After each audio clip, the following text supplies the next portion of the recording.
आप लोगों के बीच एक दर्द भरी कहानी शेयर करना। मैं उम्मीद करता हूं कि ये कहानी जरूर आपके दिल को छुएगी। आइए सुनते हैं। गर्लफ्रेंड अपने बॉयफ्रेंड से पूछती है, अच्छा एक बात बताओ, किसी दूसरे लड़के के साथ मेरी शादी हो जाए तो तुम क्या करोगे?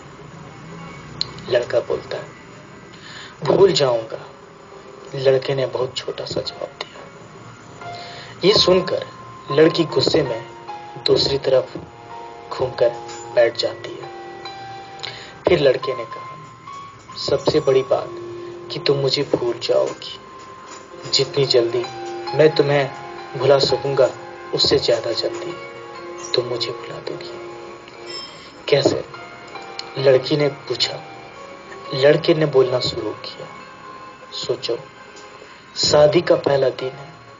तुम एक तरह के घर में हो, शरीर में जेवर, चेहरे पे मेकअप, चारों तरफ कैमरास की फ्लैश और लोगों की भीड़, जहां तुम मुझे चाहकर भी याद नहीं कर सकती। और मैं तुम्हारी शादी की खबर सुनकर दोस्तों के साथ कुछ उटपटांग पीकर किसी कोने में पड़ा रहूंगा। और फिर जब मुझे होश आएगा तब मैं तुम्हें धोखेबाज, हार्टलेस बोलकर गाली दूंगा। फिर जब तुम्हारी याद आएगी तब दोस्त के कंधे पर सर रख के रो लूंगा। शादी के बाद तुम्हारा बिजी टाइम शुरू हो जाएगा।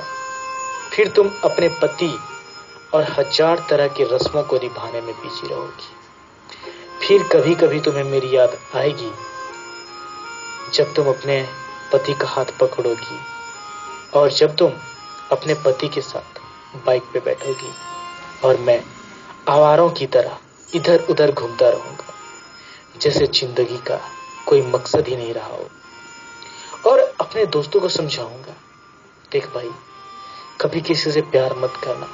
ये जो प्यार होता है ना, ये प्यार व्यार कुछ भी नहीं होता यार। प्यार मोहब्बत सब खत्म हो जाती है जिंदगी प्यार के चक्कर में।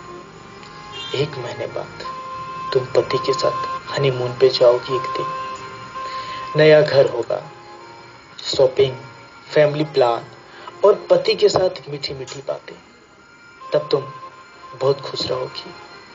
अचानक तुम्हें मेरी याद आएगी और तुम यही सोचोगी कि शायद अच्छा हुआ तुम्हारी शादी मेरे साथ ना होकर। मैं अब तक मम्मी पापा भाई या फिर दोस्तों से डांट सुनकर लगभग सुधर सा गया हूं। सोच लिया अब कोई काम करना है, एक सुंदर सी लड़की से शादी करके तुम्हें भी दिखा देना और सबको यही बोलूंगा, भुला दिया यार मैंने उसे। लेकिन तब भी मैं तुम्हारे मैसेज को आधी रात को निकाल कर पढ़ूंगा और सोचूंगा शायद मेरे प्यार करने में ही कोई कमी रही होगी जिसके कारण मैं तुम्हें पा ना सका।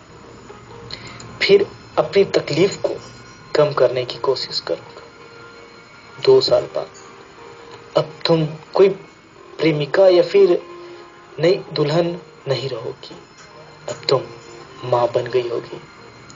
पुराने आशिक की याद और पति का प्यार, इन सबको छोड़कर तुम अपने बच्चों के लिए सोचोगी। अब तुम अपने बच्चों के साथ बिजी रहोगी।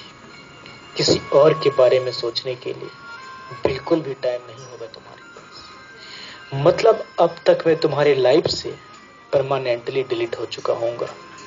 इधर मुझे एक अच्छा काम मिल गया ही है और लड़की भी पसंद आ गई है। मेरा बिजी टाइम शुरू हो गया। अब मैं तुम्हें सचमुच भूल गया हूँ। अगर कभी किसी कपल को देखता हूँ तो आज भी तुम्हारी याद आ जाती है।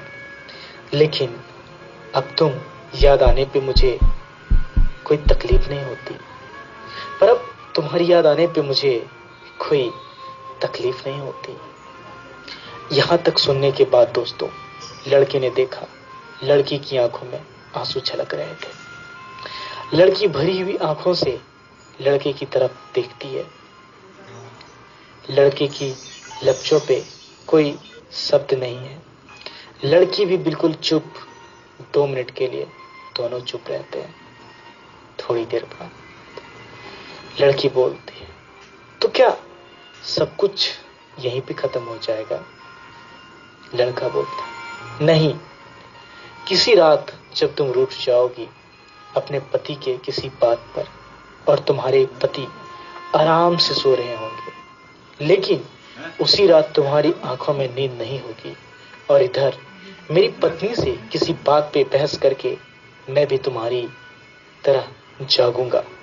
पूरी दुनिया सो रही होगी, सिर्फ हम दोनों के अलावा।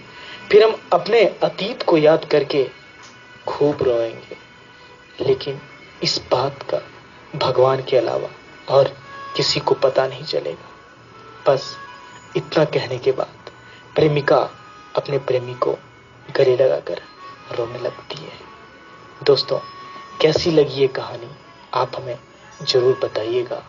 आपका दोस्त फिर मिलेगा आपसे, वादा है मेरा, एक दीवाना से। मुझे एक अच्छा काम मिल गया होगा, शादी की बात चल रही है और लड़की भी पसंद आ गई है। मेरा